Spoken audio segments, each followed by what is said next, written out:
Legislature will resolve itself into committee of the whole to deal with two financial bills, one being Bill 40, the Appropriation Alberta Capital Fund Act 1990, and then Bill 21, the Financial Administration Amendment Act 1990. Last evening the House sat till 10:30 and was able to deal with 4 bills of a financial nature. One thing you might be interested in knowing is that after the House rises at 1 o'clock today, some of the members take up to 6 and 7 hours one way to be able to drive home so that they can work all weekend and then drive that 7 hours back here to be here for 7:30 on Monday morning.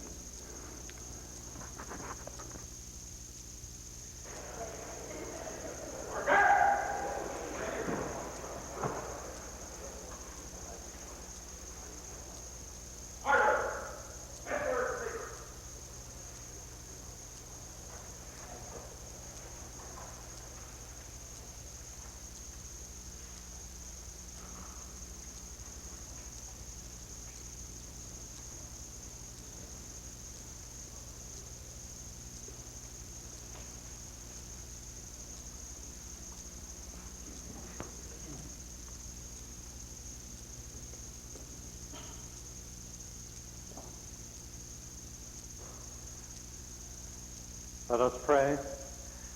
Our Divine Father, as we conclude for this week our work in this assembly, we renew our thanks and ask that we may continue our work under your guidance.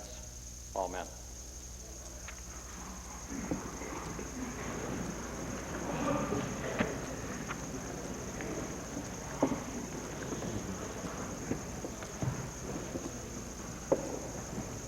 Introduction of visitors. Presenting petitions. Reading and receiving petitions.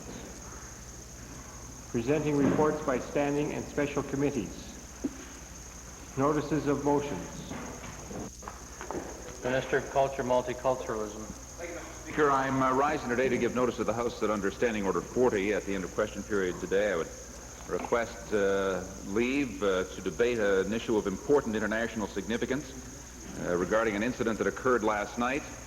I think it's important, and on behalf of the mighty Edmonton Government Caucus and my colleagues in the legislature, that we would recognize the event that occurred in Boston last night, whereby the Edmonton Oilers won their 5th Stanley Cup in 7 years.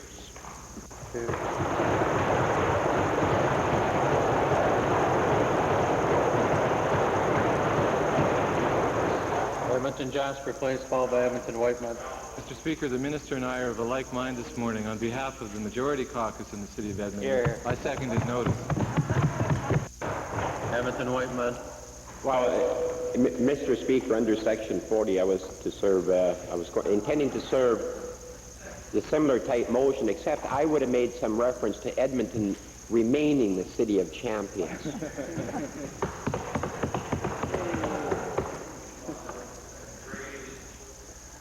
Introduction of bills. Member for Edmonton Highlands. I beg leave to introduce this morning Bill 264, an act to amend the Historical Resources Act. This is a very small bill. It, in essence, asks the following, that the board shall not approve a name or a change of name for a place or other geographical feature in Alberta except in accordance with the principles adopted by the Canadian Permanent Committee on Geographical Names. This bill is supported by the Historical Society of Alberta. The honourable member for Edmonton Highlands has moved first reading of Bill 264. Those in favour, please say aye. Opposed, please say no. Motion carries. Bill number 264, an act to amend the Historical Resources Act, introduced by the Honourable Member, Ms. Barrett, is now read a first time. To the Solicitor General. Mr. Speaker, I request leave to introduce a bill being the Liquor Control Amendment Act 1990.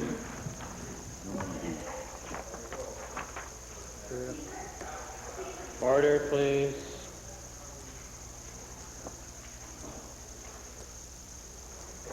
The Honourable Solicitor General has moved first reading of Bill 42, Liquor Control Amendment Act 1990.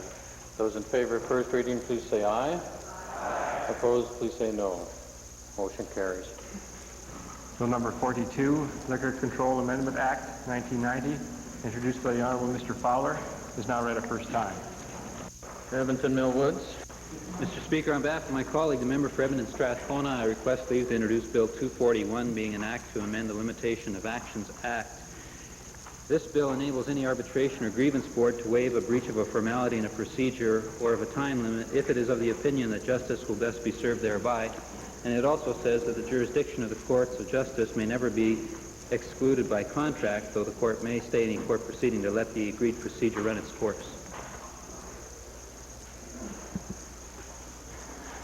The honourable member for Edmonton Mill Woods has moved on behalf of the member for Edmonton Strathcona.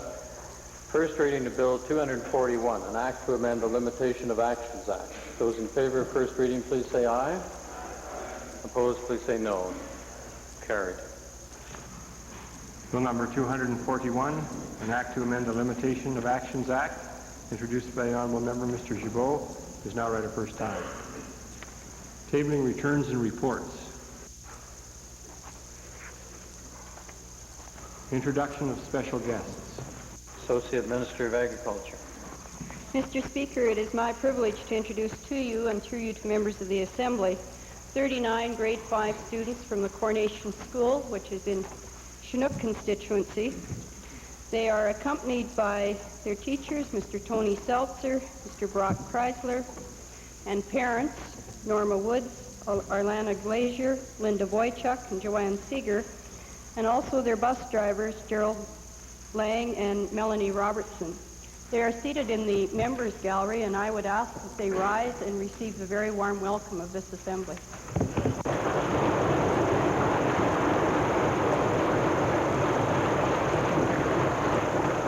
Westlock Sturgeon. Mr. Speaker, it's my pleasure to introduce to you and through you to the legislature 14 very well-traveled students from my Guthrie School in the Namao Armed Forces Base in my constituency. They're accompanied by their teacher Grace Yanda and bus driver Larry Grigsby. I'd ask them to stand in the members gallery to be recognized by the House in our usual warm fashion.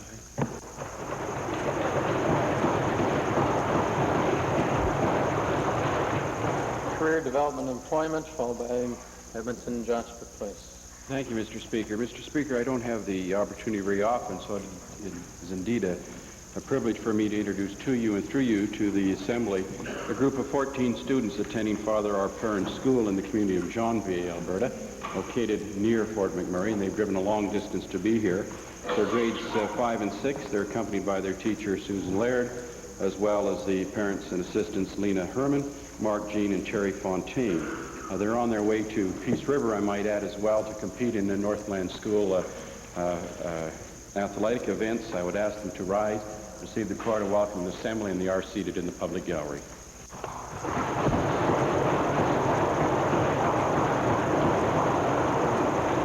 Edmonton Jasper Place, followed by Clover Bar, followed by West Yellowhead. Thank you, Mr. Speaker. I have the pleasure to introduce 26 students from the Holy Cross School in the great constituency of Edmonton Jasper Place.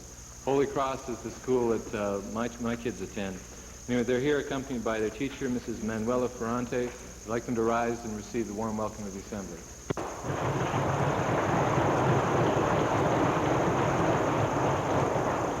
Clover Bar. Thank you, Mr. Speaker. It's my pleasure this morning to introduce to you and through you to the members of the Assembly 35 students from the Pope John 23rd School in the city of Fort Saskatchewan. In my constituency, the students are escorted by teachers Mr. Keene, Mrs. Hart, and Mr. Sheriff. They are seated in the public and the members gallery, and I would ask them to rise to receive the traditional warm welcome of the Assembly.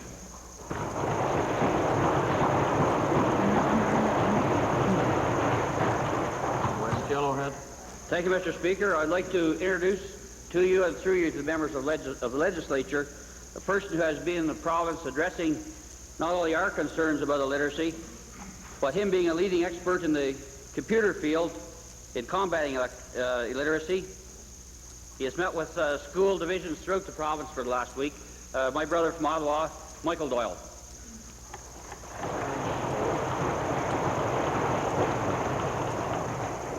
Edmonton Highlands. Thank you, Mr. Speaker. I'm pleased to introduce to you and through you to members of the Assembly this morning 9 students from the Highlands Junior High School with whom I had a visit earlier today. They're accompanied by Leanne Fitzpatrick and Julie Garrick, and I'd ask them to rise in the public or members gallery and receive the warm welcome of the Assembly.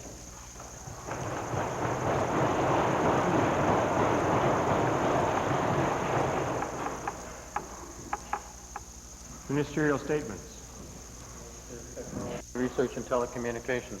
Thank you, Mr. Speaker. Mr. Speaker, I rise today to speak about an event that will celebrate the commercial successes of Alberta advanced technology companies. It will mark the breakthroughs and developments of our scientific researchers and inform students of the challenging and rewarding careers available to them right here at home.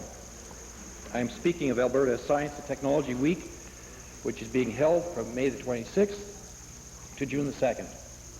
This week will be a combination of events ranging from class projects for grade 7 students to the presentation of the first Alberta Science and Technology Leadership Awards. And these two events are very reflective of the science and technology community in this province. Because while companies and research organizations are diligent in their efforts to grow and prosper, they've also recognized the need to attract young people to careers in science and technology related fields. In fact, one of the more interesting components of Alberta Science and Technology Week is a project called Corporate Outreach. The goal of this project is to get advanced technology companies to reach out in some way to the schools in their areas.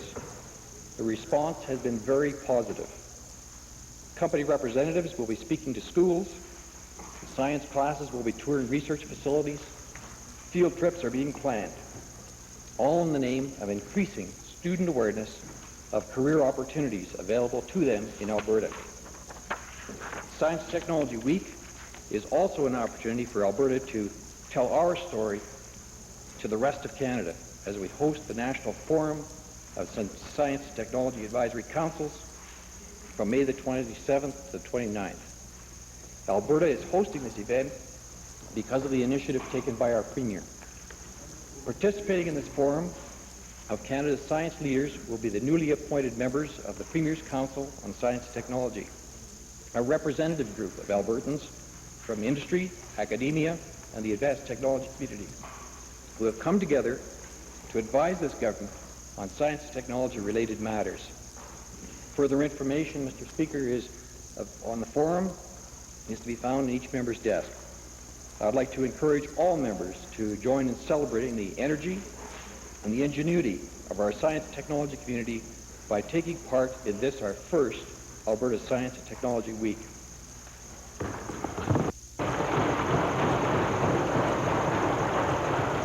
Leader of the Opposition. Speaker, again, like many other ministerial announcements, it's hard to disagree with the print, Mr. Speaker, and obviously we'd all support Alberta Science and Technology Week, Mr. Speaker, but if I may say so to the Minister and to this government, Mr. Speaker, actions speak louder than words. Mr. Speaker, if we're going to celebrate Alberta Science and Technology Week, one of the most effective ways that we can develop this industry, Mr. Speaker, is through our advanced education institutions, i.e. the technical institutes, the community college, and the universities.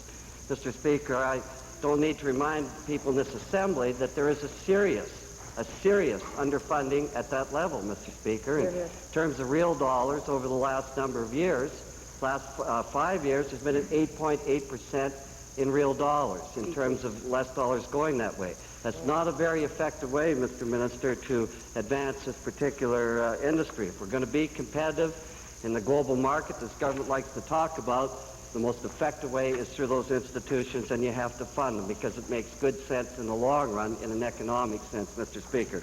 Now, I'd say to this minister that I believe, and traveling around the province, that there is a growing crisis in our advanced educational institutions. I point out one example that flows very much from his department is the pharmacy department at the U of A, which is seriously underfunded, but extremely important to the future of science and technology. They have real problems, Mr. Speaker.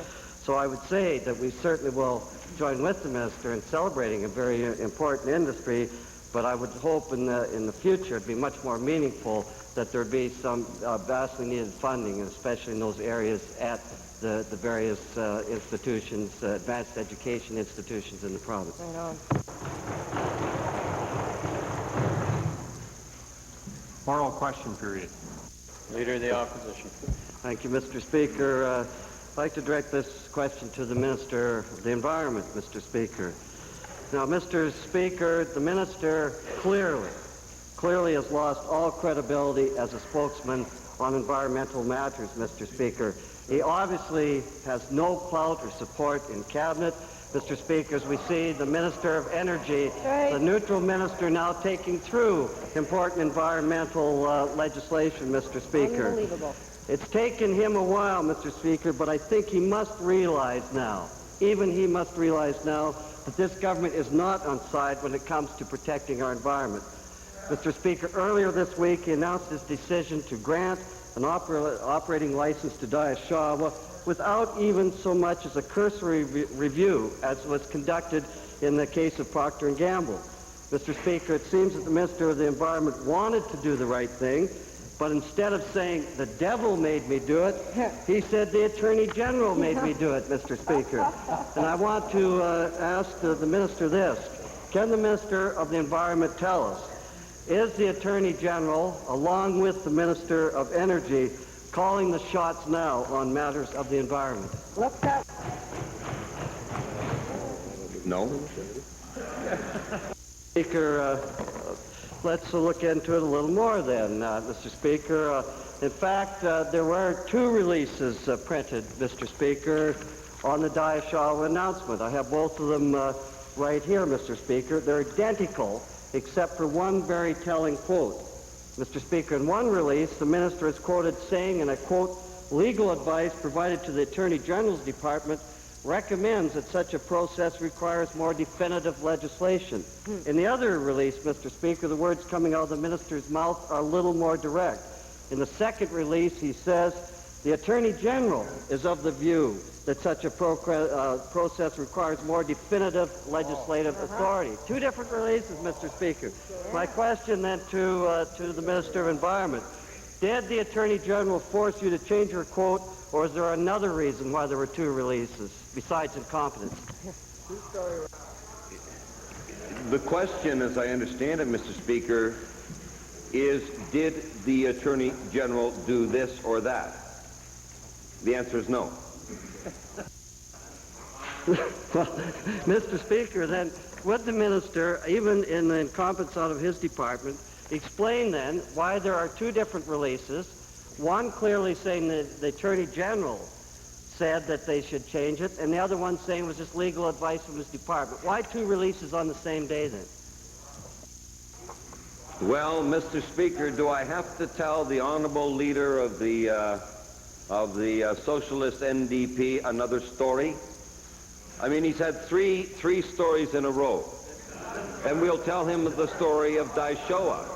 We'll tell him the story of Daishawa, Mr. Speaker. First of all, with respect to public consultation, he might want to take a look at this document. This document here represents the public consultation that took place relative to the Daishawa pulp mill project. Public consultation that went to something like 25 communities throughout the northwest part of this province, Mr. Speaker. With respect to the review process, yes, we did a review process on Procter and Gamble prior to the issuance, the reissuance of a license on an experimental basis, and we did it with the full concurrence of the company, and it was a good experiment. So good, as a matter of fact, that we're now proposing to put that kind of a review process into the new Environmental Protection and Enhancement Act, and to legislate it, and to legislate it, and to legislate it.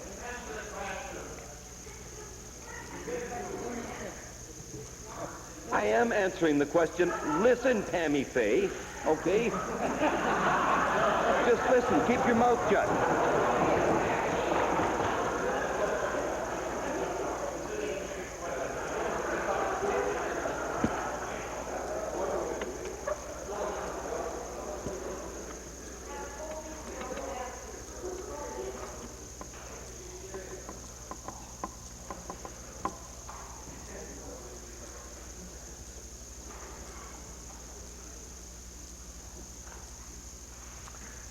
In summation, Minister of the Environment.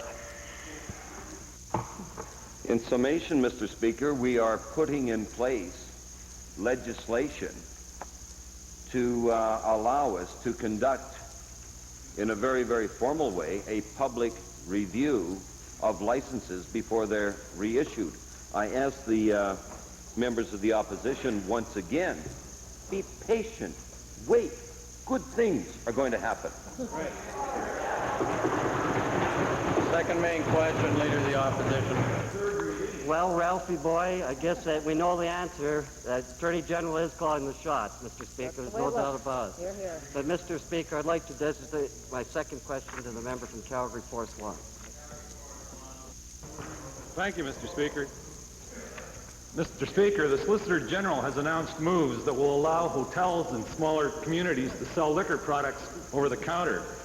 What he didn't say is that this is part of a larger plan to allow hotels right across Alberta to sell wine, beer, and spirits by June the 1st, 1991, which will further undermine the government's own liquor stores. To the Solicitor General, Mr. Speaker, will the Minister confirm that his department wants to allow more than 500 hotels to become private liquor stores? If that's the terminology, Mr. Speaker, that the honourable member puts on them as private liquor stores, that'll be his terminology. It is not my terminology, but the content of his statement in respect to the ability for the hotels across Alberta to sell liquor and spirits the same as they've been selling beer for umpteen years is true. Well, Mr. Speaker, it's one thing to allow liquor outlets to be created in smaller communities that already don't have an Alberta Liquor Control Board store, but it's quite another to set up a parallel system of private liquor stores that will compete directly with the Alberta Liquor Control Board in every town and city in Alberta. Can the Minister explain why we need private liquor stores when we already have a perfectly good system of liquor stores owned by the people of Alberta?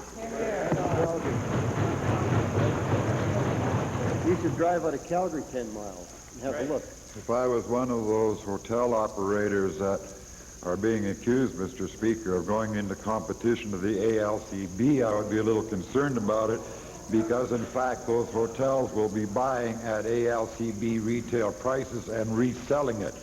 So if, in fact, the sales that are taken away from the ALCB stores will be at a considerably higher price, and I would suggest in all probability only at a time when the ALCB stores are not, in fact, open in any of those territories.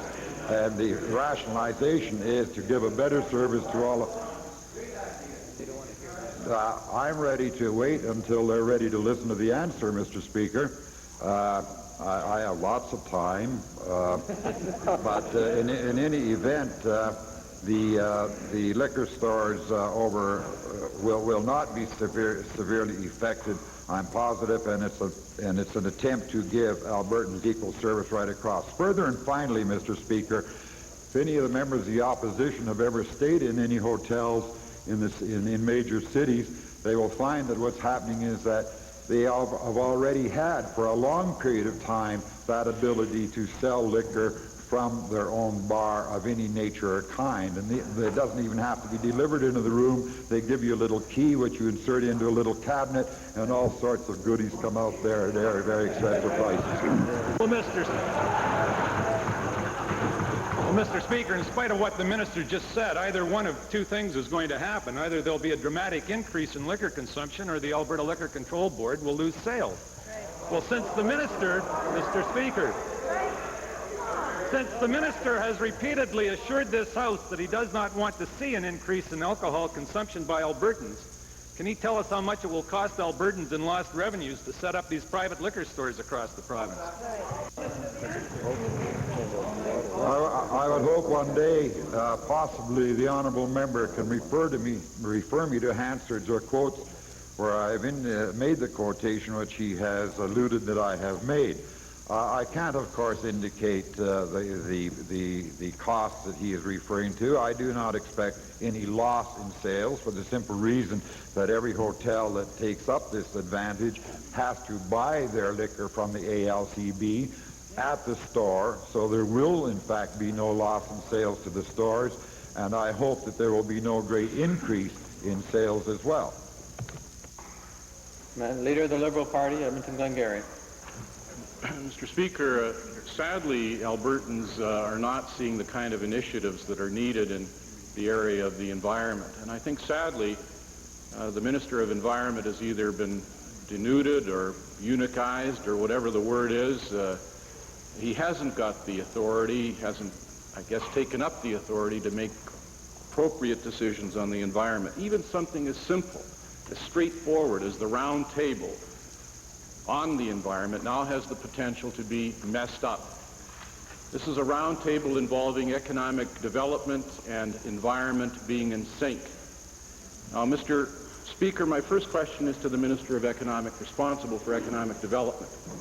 Given that one of the commitments that the previous Minister of Environment made in signing this document, the task force document, the National Task Force document, given that one of those commitments was that there should be more ministers as members of the round table than simply the ministers of economic development and the environment, is the Minister of Economic Development prepared to commit to the addition of other ministers in an ex officio capacity, and those ministers would be the Ministry of Forestry, Lands and Wildlife and the Ministry of Parks and Recreation, so as to give another balance and a proper balance to this process.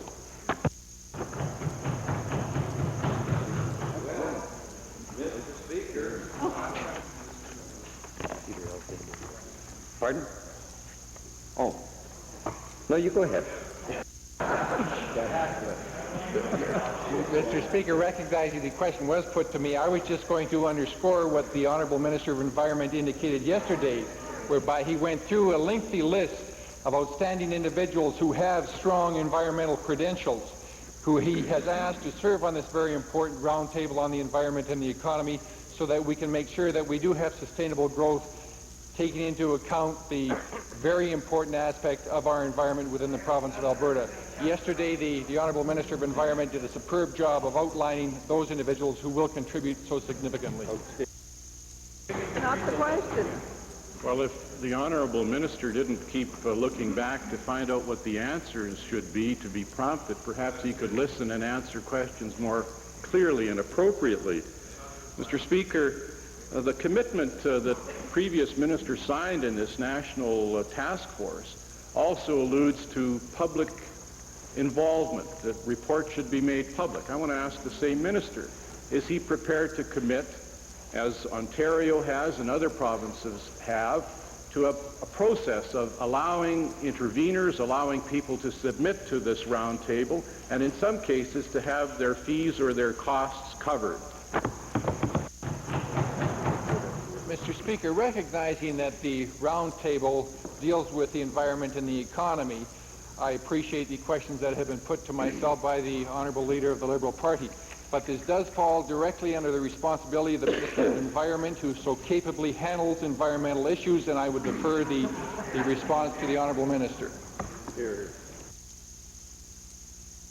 And Glengarry. I wish they would look at each other so that they could prompt each other and somebody at least would give an answer. Mr. Speaker, my last question is to the Minister of Environment. It's a good year to be the mayor of Edmonton, I might add, Mr. Speaker, and it's a good year not to be climbing buildings in another city. My question to the minister is this: given that the round table,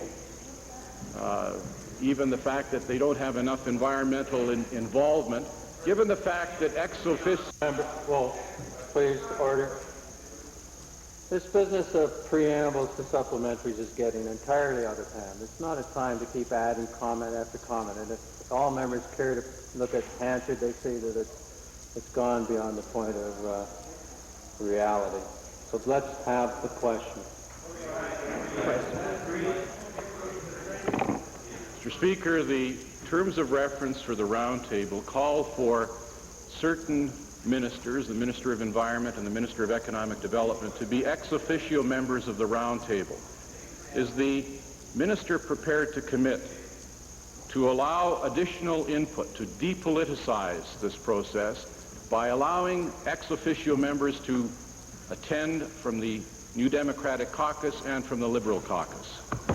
Well, Mr. Speaker, just to demonstrate how depoliticized this roundtable on the economy and the environment is going to be, I will continue with the list. Brian Spazinski from the Environmental Resource Center.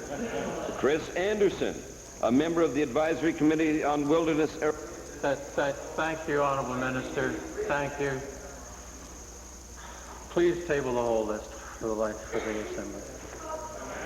Order, please, in the whole House, and to shout back and forth, answer the question is inappropriate under Beauchesne, and the Leader of the Liberal Party knows that full well and must stop doing it. Chair recognizes Drumheller, followed by Edmonton Avonmore. Honourable Minister of the Environment, that doesn't help matters either. So shame on you. Thank you, Mr. Speaker. My question is for the Honourable Premier and relates to his unexpected trip to Ottawa yesterday, which necessitated his purchasing a new suit in that city. Can the Honourable Premier advise the Assembly what happened to change his travel plans after he had started heading back for our city of Edmonton? Well, Mr. Speaker, it's the last time I tell that guy a secret. Mr. Speaker, my trip east was a trip that I felt needed to be made because of my concern. I think it's been expressed in this legislature for the future of our country. And I hope that I'd be able to follow up on a special relationship that has developed over the years with Ontario and Quebec and Alberta, and of course Alberta's close relationship with the Western premiers. And part of my efforts were to try and impress on people the importance of the issue that we were facing, and that we were actually dealing with such serious problems facing Canada that our country was in danger. And in a way, it seems to have snuck up on most Canadians. And so I wanted to talk with my fellow premiers in Ontario and Quebec and see if there wasn't some way that we could start a process that was going to deal with the impasse that we seem to have reached in Canada. And that was the reasons for my trip. And then I was subsequently able to meet with Premier Peterson, talk a great deal with Premier Barraza, and try and get things going. I think it's fair to say, Mr. Speaker, everybody I've talked to are expressing across this country now that while we may have a kind of a battered nation, we all love it very much.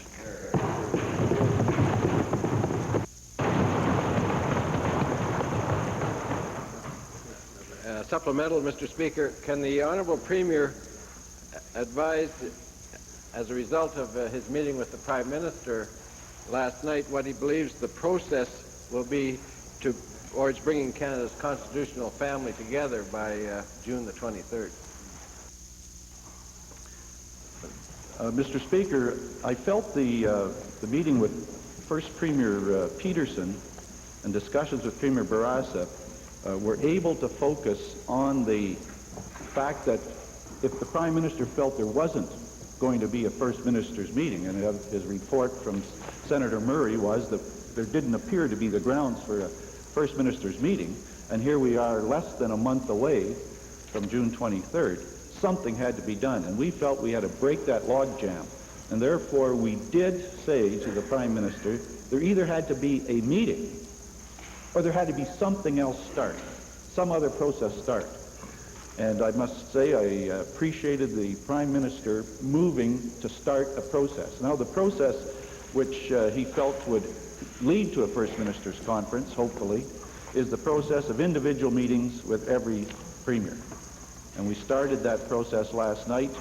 I felt a very good meeting with the Prime Minister. There's no question about his commitment to Canada and his commitment to try and continue to build a united country.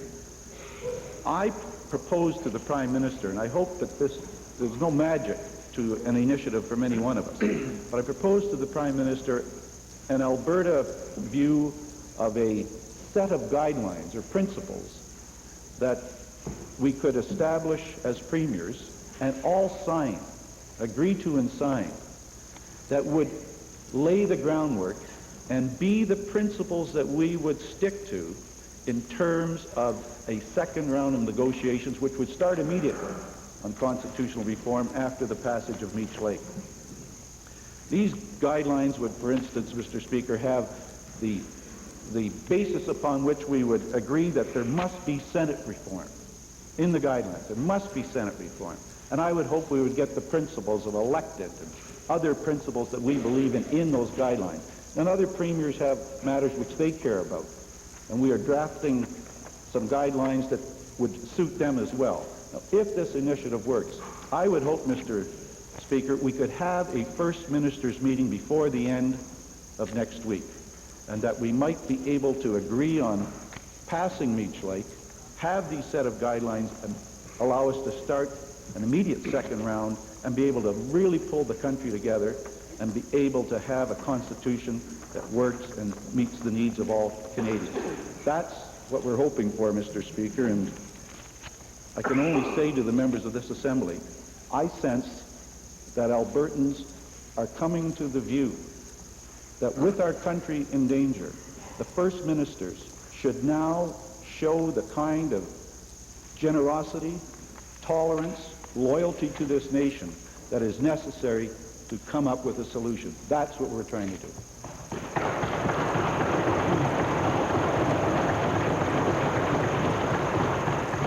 Edmonton Avonmore. Thank you, Mr. Speaker. My questions are to the Minister of Labour.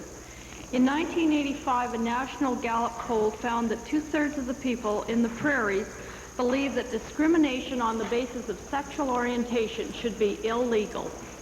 Yet the Minister of Labour has tried to excuse her government's failure to protect lesbian and gay people by saying there is no public consensus on extending that protection.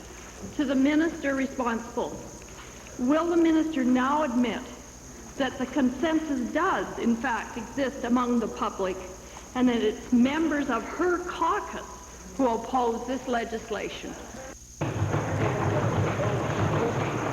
No, Mr. Speaker, I certainly won't. I do not believe that there is a consensus in Alberta to extend that protection in our human rights legislation here.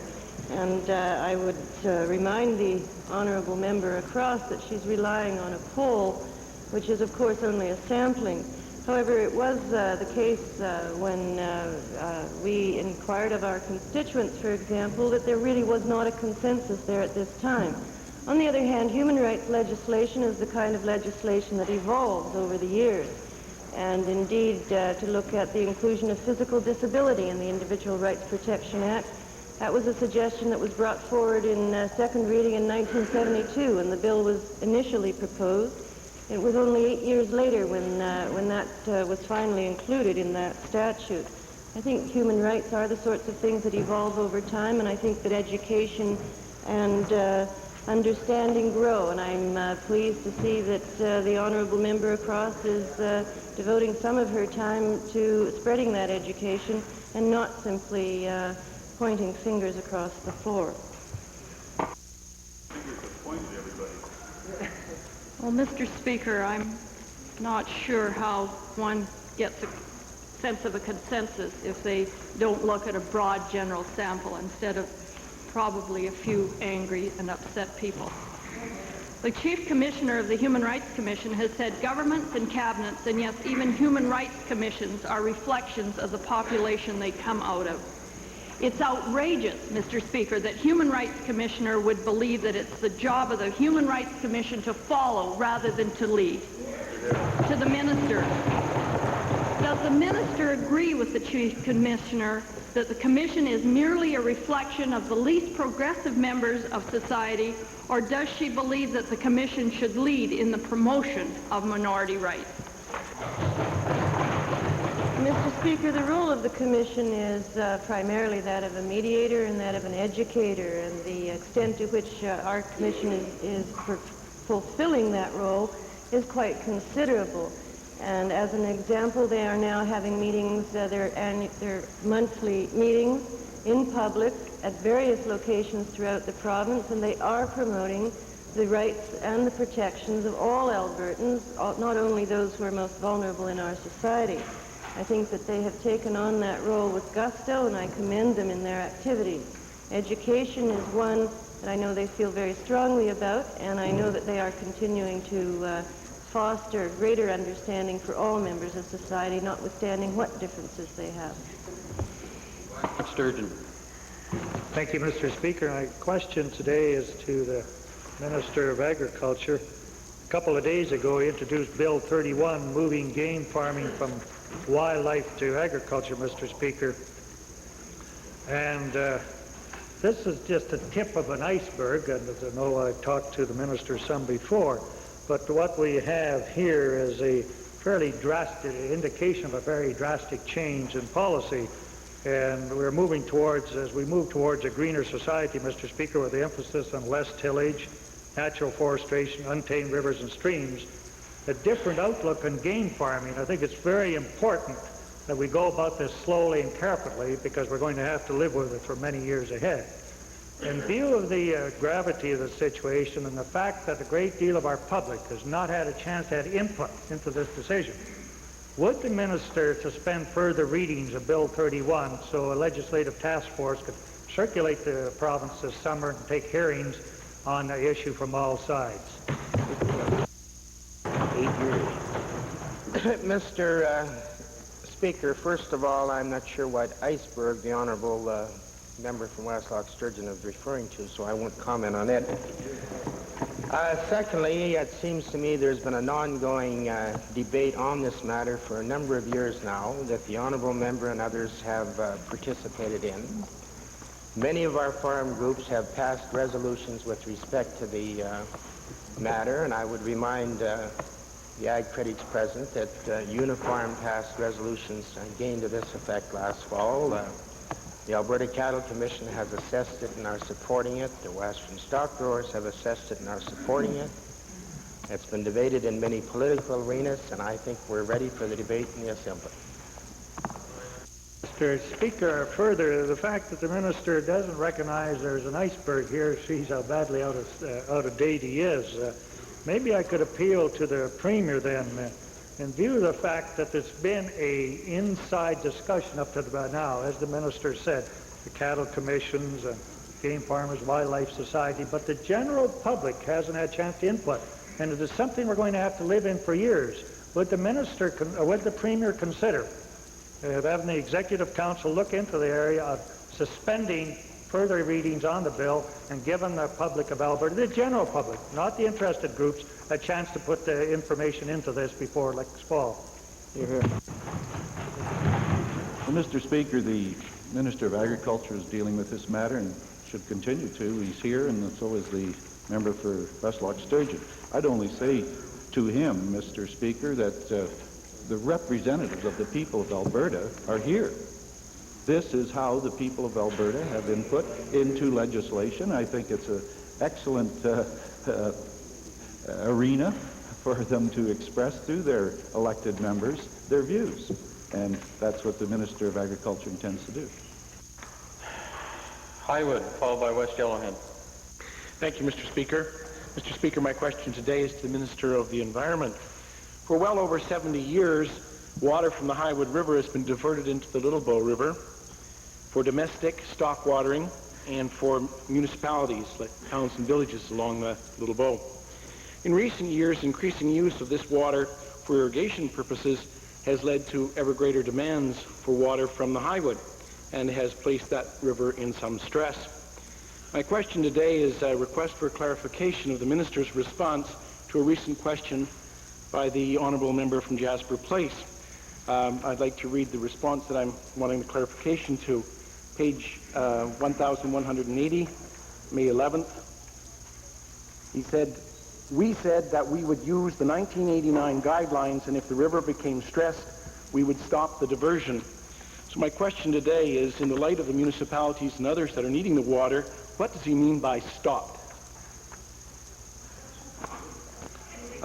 What I mean by stop, Mr. Speaker, is when the river becomes stressed to a point that there is extreme danger to fish and other wildlife, then the flow will be stopped, or it could be adjusted depending on the amount of stress that is occurring. I think the point here is that we've installed some very sophisticated monitoring devices so that we can gauge the flow of the river on a minute-to-minute basis. As a matter of fact, this information is sent from Aldersyde, just east of High River, on the High Wood. It's beamed up to a satellite sent down to Edmonton, and at any time, any citizen in this province or in that region can pick up the telephone and get an up-to-date reading on the river flows. So it's this kind of technology and this kind of instrumentation that we're using to determine on a minute-to-minute basis whether or not the river has become stressed to a point where we would stop the flow into the Little Bow. But we can make adjustments from time to time, certainly. Mr. Speaker, my supplementary question is again to the Minister of the Environment. Would the Minister be prepared to consider alternative sources of water other than the Highwood River to provide irrigation water, a reliable source of irrigation water to the people on the Little Bow? Yep. A couple of weeks ago, I met with representatives of the Lower Highwood Water Users Group, and Mr. Harvey submitted to me a proposal to pipeline water from the Travers Reservoir. We don't know what that's going to cost or what the engineering problems are at this time, but we have given the Lower Highwood water users an undertaking that we would give that proposal serious consideration. Member for West Yellowhead. Mr. Speaker, as the date draws nearer for decision on the lease of the engine 6060 Bullet Nose Betty, the volunteers who restored that engine, Harry Holmes and the Rocky Mountain Rail Society, are increasingly worried about being left out in the cold by this government. These volunteers are very happy to devote their time and money for the love of railroading, but they certainly didn't expect to see their efforts sold off to the highest bidder. I'd like to ask the Minister of Tourism, why is the Minister treating these volunteer groups just like any other business in negotiating? Mr. Speaker, there's been several non-profit groups over the number of years involved in the storage, the restoration and upkeep and occasional use, and very definitely the group you're talking about has had a lot of good input, and we thank them for it. They, along with many others, have been asking for a long-term plan for the use of 6060, and it was with that in mind that the department put out and asked for proposals from each and every one of them to how best make use of the locomotive for the purpose of benefiting Alberta tourism and with a minimal cost to the province. And we would hope that they get together, and there is groups trying to get them together to make one good proposal on the future use. We're asking them to look at telling us what they would like to do as far as the use, what type of excursions, a management plan, a marketing plan, an operational plan, and a financial plan. and that we can't continue to just ad hoc the use of that engine. Mr. Speaker, what the minister doesn't seem to understand is that you can't just treat volunteers just like any other business. I've had many calls, Mr. Speaker, from volunteer groups who are concerned that they're going to be treated in the same like fashion, that their volunteer efforts will end up as nothing but free labor for Tory corporate buddies. This government's commitment to volunteerism is nothing but a sham, Mr. Speaker. Shame. When will the minister switch his policy and finally get on the right track?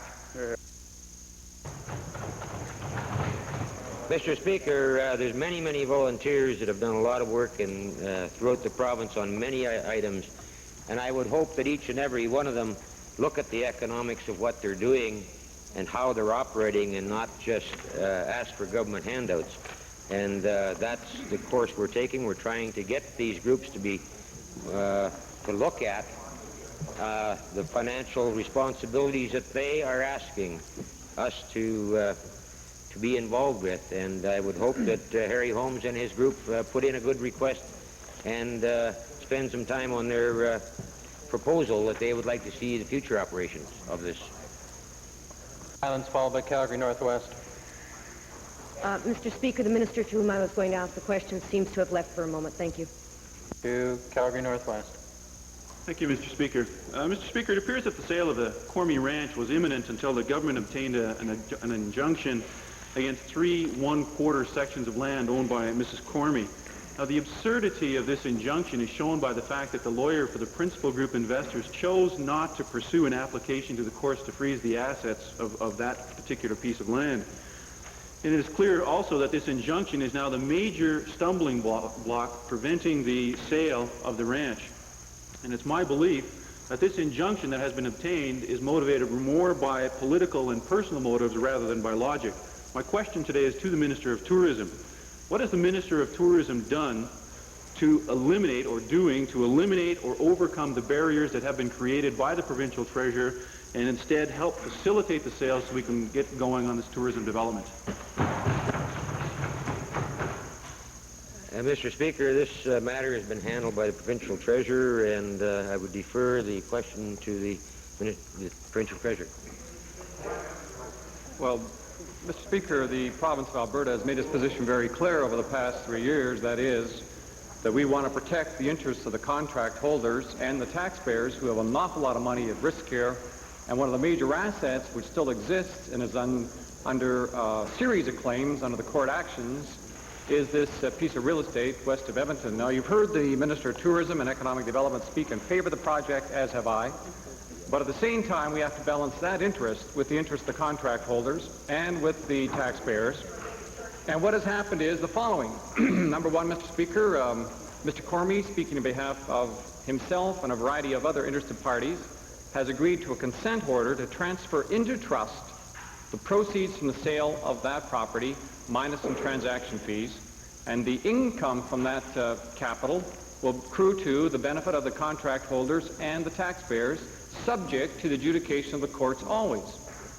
Secondly, Mr. Speaker, because Mrs. Cormie was named in the code report, and secondly, because she is one of the family that is involved in the principal group question, then we also have an action against the Cormie family for over $239 million.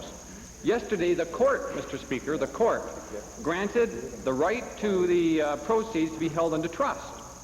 Now, what has to be put on the record, Mr. Speaker, is this, is that the court, Mr. Justice Berger, in his own hand, Mr. Speaker, put forward the following note, that if Mrs. Cormie wants to apply to the court, she may be able to use the proceeds in part or in whole to accommodate normal living expenses, Mr. Speaker. What has happened here is that it's not the province involved. We have simply protected the contract holders and the interests of the taxpayers. It's now in the court's hands, and the court itself, Mr. Speaker, has spoken specifically with respect to how those proceeds will be dispensed with. Remember, there are a variety of claims here, Mr. Speaker. The government is protecting its position, and the contract holders, the taxpayers' position, and the courts will adjudicate what happens. Whatever happens to the transaction, Mr. Speaker, is between the purchaser and the seller. And I would also note, Mr. Speaker, that with respect to the contract holder's position, that in a note written in the Edmonton Journal, May 22nd, 1990, by Mr. Penfold, and I quote from this letter he wrote, "We, the investors, must stand up for our legal rights, and if the end result is that Cormy scuttles the proposed sale of his ranch to the Japanese, that's his problem." Mr. Speaker, this is a quote directly from a letter from Mr. Penfold to the editor of the Edmonton Journal, May 22nd, 1990, which sets out the contract holder's position, which is roughly the same as that of the province of Alberta. Well, Mr. Speaker, that's one quote, but there's another quote which says that they're prepared to allow the sale to go ahead.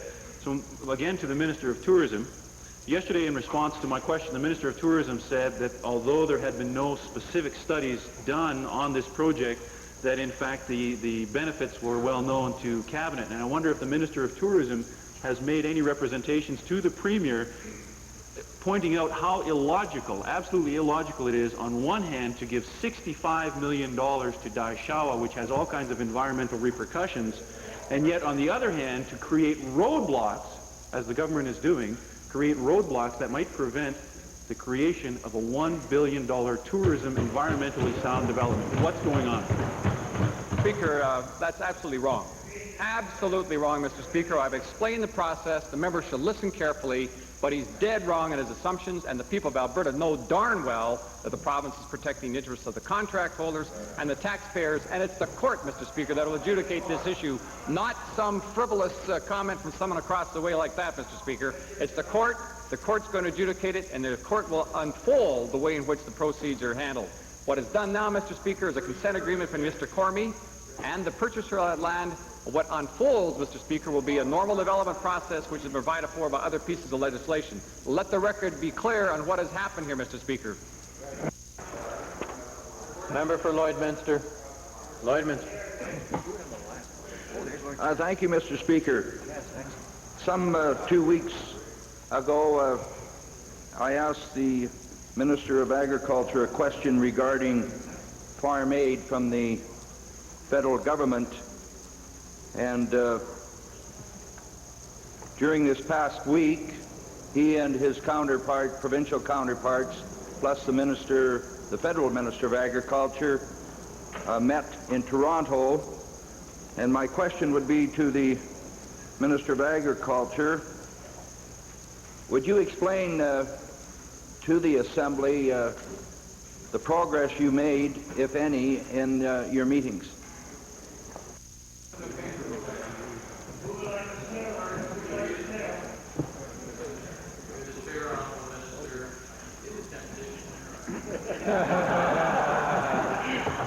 Mr. Speaker, the Toronto meeting did result in an agreement in principle that had the following components in it. We agreed on how the money should be subdivided between the provinces. We agreed to move away from the demand of the federal government for total cost sharing in new dollars, and that they would recognize the existing programs which contributed to the 1990 bottom line of the farmers. And we agreed that further discussions would occur on a bilateral basis, province to federal government, to determine whether or not there'd have to be any topping up of existing programs. Those discussions have been proceeding this week, and I remain confident that within a matter of days that we will reach a conclusion. Supplementary, Mr. Speaker. A question that, was there any discussion regarding long-term safety nets rather than these ad hoc programs that we appear to, from year to year, be getting into? Was there any solution to a long-term program that we could put in place? There is considerable work going on, Mr. Speaker, carried out by one of the committees under the Ag-Food Review to look at overall safety nets. That committee reported to the Toronto meeting, is continuing to work, and will be reporting to the annual meeting in Moncton in August. Gravel. Thank you, Mr. Speaker. Yesterday, when I raised concerns about the legalized sale of elk meat and suggested that the government might want to look at environmental impact assessment, of the impact of that industry on wild populations in the province of Alberta. The reaction from government benches was not surprising, Mr. Speaker, from a government that has refused to allow the public input on important things like Daishawa and Alberta Energy Company developments of Slave Lake, Weldwood, the Old Man Dam, the list goes on, Mr. Speaker. But I would like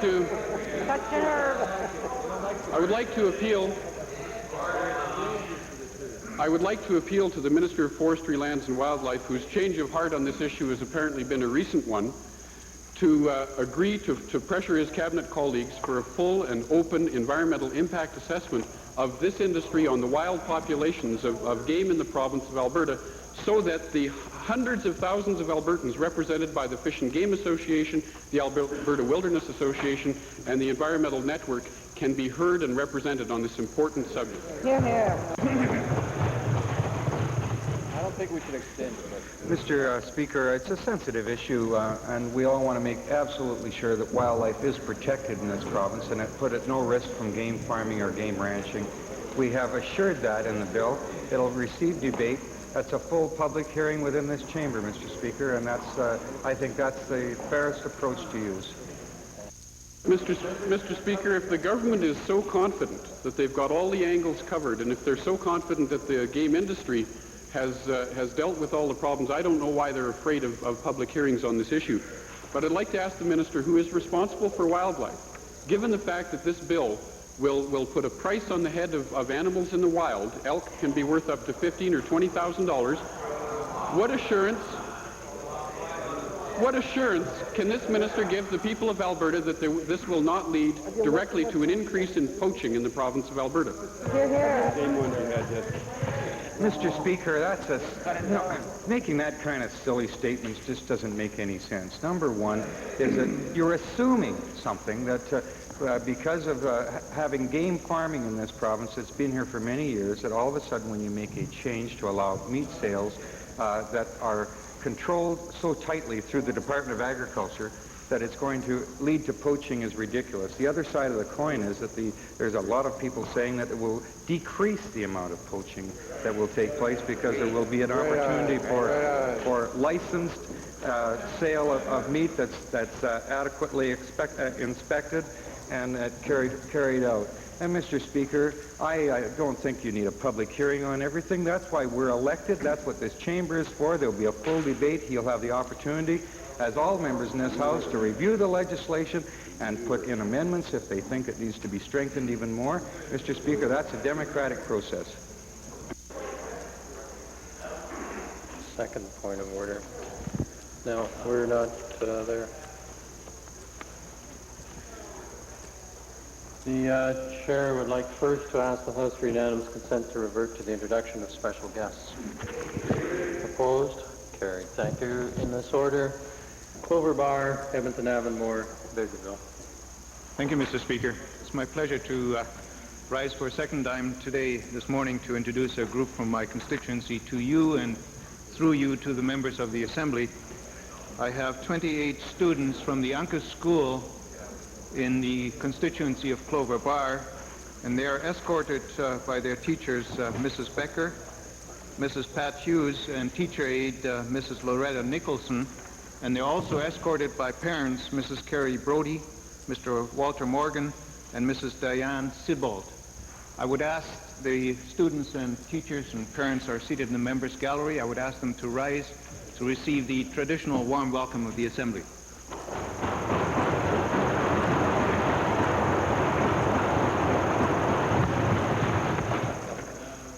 Mr. Speaker, it is my pleasure today to introduce to you and through you to members of this Assembly 28 parents and children representing Christian home educators. They are seated in the public gallery, and I would ask that they please rise and receive the warm welcome of this Assembly.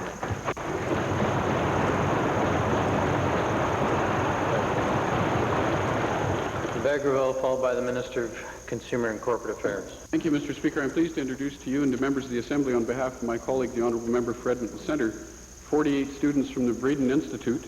They're accompanied by their instructors, Cheryl Goodale and Kathy Olson, and an interpreter, Bonnie Megley.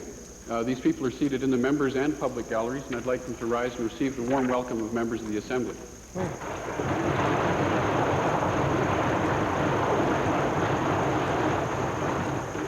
and Corporate Affairs. Mr. Speaker, I'm pleased to introduce to you and to members of the Assembly my nephew who's visiting us today, Chris Robichaud, and my wife Barb, who are in the members' gallery. I'd ask them to rise and receive the welcome of the Assembly.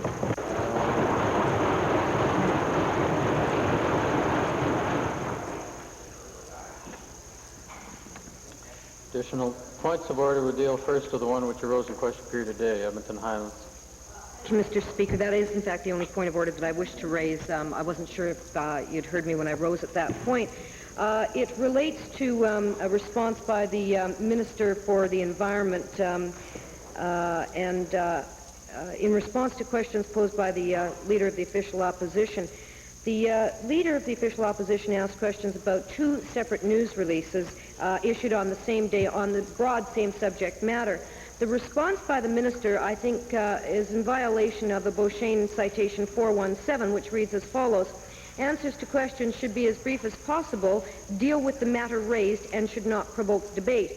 The critical reference here is deal with the matter raised. Now, Mr. Speaker, I know that the Environment Minister likes to engage in his predictable monologue about a certain book that he's still not tabled with the House, I'm sure, and perhaps he has the opportunity to do that either in tabling returns and reports or in debate on any bill that he or the Minister of Energy, in whichever case it might be, it happens to be sponsoring related to the environment.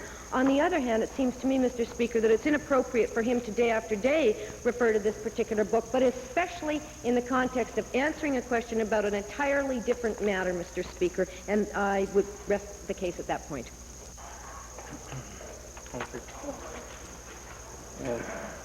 The Chair assumes there are 2 points of order involved in that. One is with respect to the question, the brevity of questions, and not provoking debate.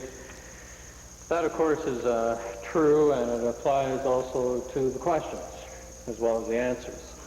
And once again, in viewing Hansard, we see that we've gone into this process of having longer and longer preambles in the main questions as well as in the supplementaries,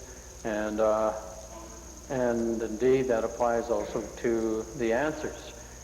And in both cases, there's provocative statements made in the questions, the preambles, and oftentimes that in turn invites provocative response. The Chair hopes that all members of the House have listened attentively and starting next Monday will indeed adhere to those principles as outlined in Beauchesne. Forgive me, Honourable Member. The House has been admonished before about nattering, if you will, at the Chair while the Chair is in process of speaking.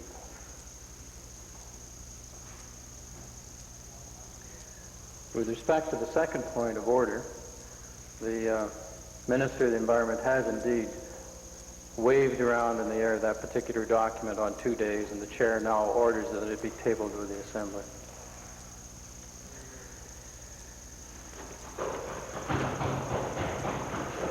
With regard to the point of order raised yesterday, Edmonton Highlands and then the Deputy Premier. Additional comments to be made? Thank you, Edmonton Highlands. Deputy Premier, no additional comments. The Chair has reviewed the blues. The Chair cannot, of course, determine the true meaning of any member's actions, and this matter represents a disagreement as to facts as described in Beauchesne 494. The matter was somewhat further complicated because it alluded to alleged comments made by individuals outside of this chamber. The Chair would also point out that from time to time, calls have been made across the House alleging secret deals, for example, to have taken place. And when comments like that occur over the course of a sitting, there's an accumulated frustration, I'm sure, on behalf of the government benches that there's no chance to sort of make response. And so I assume that when comments are made from one side of the House, that in time the Chair is likely to hear some other frustrated comment occur in response. It might be belated response. And so it is that the chair reminds honorable members that the sense of decorum in this House, and that members should not take umbrage when they have similar comments thrown back at them. But I'm certain that all members of this House, because all now are experienced members, will indeed come back to that traditional parliamentary form of using moderation in debate. So again, the chair does remind all members to exercise caution in interpreting the actions of other members. Thank you, honorable members. We now move to a situation of Standing Order 40, a rather unusual situation in the sense that the chair has received 3 requests for under Standing Order 40, and starting last night at 8:17, the first one was received. The second one was received at 8:52, and then another one this morning at 9:17. The chair directs that the notices, all 3 notices actually will be dealt with under the first one as received, Standing Order 40 request. Speaking briefly to the urgency of the matter, Minister of Culture and Multiculturalism.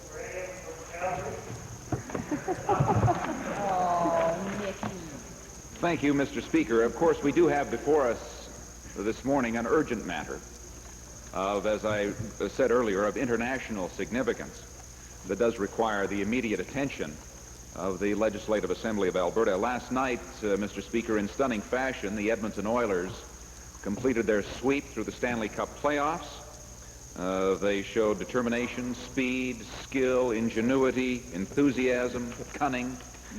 And last night, their final game, a 4-1 victory over the Boston Bruins in the 5th game of the final series, resulted in Edmonton's professional hockey club in the National Hockey League winning its 5th cup in just 7 seasons. Truly a remarkable achievement for this, the City of Champions. Now, of course, there is some consolation to some other members of the House who may, in fact, still be in mourning. It's urgent that I make this remark, or else I may not get unanimous consent. This represents the 6th Alberta Stanley Cup in 7 years, 5 for Edmonton, and the remaining one for Alberta's other professional team. Therefore, Mr. Speaker, I would urge all members. I would urge all members of the House to put aside their petty regional differences and agree that the Legislative Assembly of Alberta offer its heartiest congratulations to the Edmonton Oilers on their victory in the Stanley Cup Finals and the remarkable achievement of winning 5 Stanley Cups in 7 years. What's that got to do?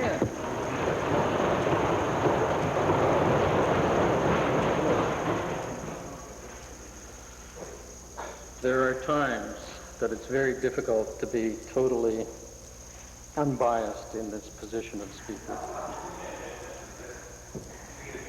We have... Gotcha. We have a request under Standing Order 40, a request to have unanimous consent for this urgent matter to proceed. All those in favor of granting unanimous consent, please say aye. Aye. Opposed? Let the record show unanimous. Speaking to the motion, member for Edmonton Jasper, please. Speaker, on the motion, I feel that the Calgary Flames should be congratulated on their excellent season, and I'm sure they'll be a formidable force in hockey and professional hockey for many years to come, including next season. But for the moment, we're sharing some thoughts about the 1989-90 Edmonton Oilers, which is a very special hockey club, in my opinion, beginning with goaltender Bill Ranford, who faced adversity, wasn't expected to play in the playoffs, and was absolutely rock solid in goal, backed by an incredible defensive team. And I think that may be one of the untold stories, how they got those rebounds out of there and managed to keep the goaltender and the team out of trouble. You can't forget the kid line, of course, Jelinek, Graves, and Murphy, who absolutely terrorized the Bruins every time they were on the ice. They didn't always score, things that were not expected. The so-called checking line of McTavish, Klima, and Buchbuger, who came through when it really counted with some very important goals, especially in overtime. The Curry line, what can you say about the Curry line except that Tikkanen was my candidate for the Conn Smythe Trophy. He shut down all the big scorers and scored himself on many occasions. Curry won a game by himself in Lamb. And of course the first line, Captain Messier, Anderson, and Simpson, they did what they do best, and the Oilers organization must be congratulated for putting them and all the players in the position where they could do what they were supposed to do and win the cup. Edmonton Whiteman. I forgot Poppington. Thank you, Mr. Speaker. Let me say from the very outset that Stanley enjoyed his visit to Calgary, but is happy to be back home where he belongs. Mr. Speaker, more seriously, winning the Stanley Cup, even being in the Stanley Cup, is not only good for Edmonton, it's good for Alberta. It's good from the point of view it focuses attention not only on Edmonton, but focuses attention on Alberta. The eyes of a good portion of the world is upon the Stanley Cup, and it's good from an economic point of view as well. Now, when we look at this particular year, I think it was very, very interesting in that at the very offset, there were many that wrote the Oilers off, that said it couldn't be done. And I think here is a classic example of a team fighting back, overcoming those odds, overcoming those negative waves that were out there at times, and people saying it couldn't be done. They had a mission, they had something to prove, and they proved it. And it also proves to us, at least those of us that are in the live in the city of Edmonton, that the city of Edmonton is truly a city of champions. There's a number of players I guess could be singled out. The member from Jasper Place has focused on a great number of them. Bill Ranford, a constituent of Whitemud, picked as the most valuable player. I thought was a very, very worthy choice. Another person that I feel that someday we may see in this assembly making a major contribution to Alberta life, who is now making a contribution to Edmonton as a hockey player, is Kevin Lowe. And I think credit has to go to the other players as well without mentioning them all, because it is a team effort, and I think Bill Ranford said it the best when he was awarded the cup as the most valuable player. It wasn't his cup. It was a cup that belonged to the team. So credit has to go foremost to all the players for overcoming the odds that they were up against. And, of course, credit must go to the coaching staff as well. We in the Liberal caucus wholeheartedly support the motion as put forward by the member from Edmonton Park, Ellen. Summation. Member for the Minister of Culture and Multiculturalism. Just speaking briefly to the point of urgency, the Edmonton Oilers arrive in championship form this afternoon at 3 o'clock. We do not sit again until Monday next. I would then urge all members to approve this motion as presented to the House. The chair would do the unusual thing of making a brief comment before putting the question. The chair was greatly impressed last night by the classy comments made by the captain of the Oilers, Mark Messier, when he, on behalf of their team, in accepting the Stanley Cup, not only on behalf of Edmonton and Alberta, also said, "This one is for you, Gretzky."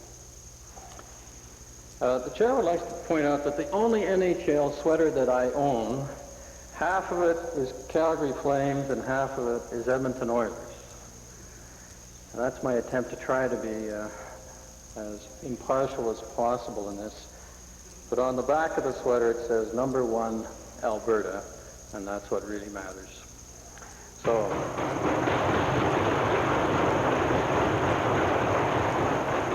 all those in favor of the motion, please say aye. Aye. Opposed, please say no. Motion carries unanimously.